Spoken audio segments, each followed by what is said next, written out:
All right, we've been getting you each and every update that is coming in as far as this race to power is concerned. 5 battlefields, 1 verdict that we'll get today. Let's quickly tell you what the Election Commission of India numbers are putting out at the moment. The first big state, West Bengal, the crucial battle that everybody has been observing very, very closely. The Bharatiya Janata Party is leading on 68 seats. This is the Election Commission of India number, I'm telling you. Trinamool Congress is at 39 at the moment. That's the West Bengal number for you. And these Election are Commission of India. Yeah, these are the early leads. Of course, they will get converted into, victories and losses in a couple of hours from now. But that's West Bengal. And if we look at Tamil Nadu, the other big state that is going to be crucial to look at, TVK coming at 24, leading at 24. The DMK, the ruling DMK alliance at 37. The AIA-DMK, interestingly, leading on 61 seats. Yeah, that is as far as Tamil Nadu is concerned. Yeah, I'll just repeat that. TVK at 94.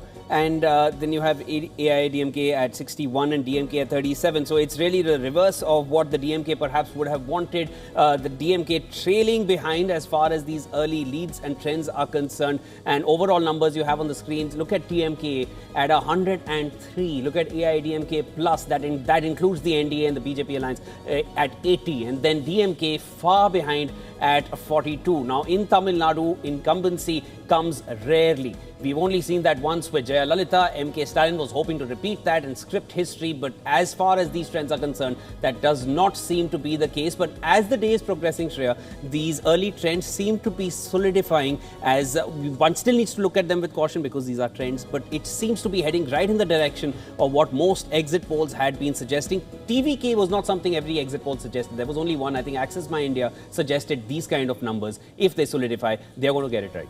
That's right. So we'll have to wait and see whether these trends get converted. Let me quickly go across to Siddharth, NPR colleague. He is joining us from outside the DMK headquarters.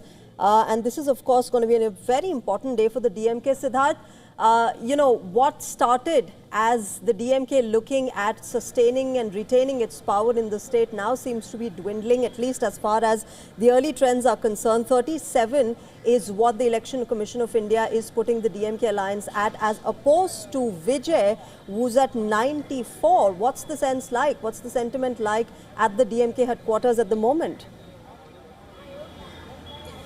The ground is clearly shifting and it is visible here at the DMK headquarters. Earlier in the day, there was a tent put up and now that tent has been uninstalled. It's been removed. So this shows that things are changing here and changing fast. Many police personnel who were deployed here at the DMK headquarters have been moved out. They've all been leaving on their bikes en masse. They've been redeployed to several other locations. So it's becoming more obvious. The signals on the ground are hard to ignore. And here as well in the DMK headquarters, there are no high-profile leaders. There are no ministers or MLAs, nobody around here. It's only the cadre that are here, and the kind of crowds that we expected here, it's gradually dwindling. The enthusiasm here is going down. So it is clear that the center of gravity is shifting towards Vijay's party. In fact, the contrast here and the irony of sorts is that during the campaign, Vijay was saying that DMK is their only opponent. Vijay never campaigned against the ADMK or the BJP and did not make any direct attacks against them. He did not even take them by name so much. Vijay's attacks were directed at Chief Minister Stalin and the DMK,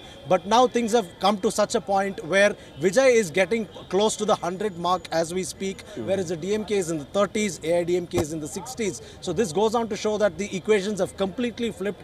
Vijay is at pole position, ADMK slightly distant second, and DMK a distant third. So this shows how things have changed. And in fact, the DMK, being the ruling party in Tamil Nadu, did not mention Vijay by name, or they did not take him as a serious contender. Yeah. But now what has actually come up now is an undercurrent that nobody saw coming, especially the DMK. And it's obvious here at the DMK headquarters that things aren't looking good, or metaphorically, shall I say, clouds are gathering, because the DMK's symbol is a rising sun. So clouds are gathering for the DMK. Yeah, and Siddharth, as far as that undercurrent which these parties did not see coming, just give us a perspective from the voters.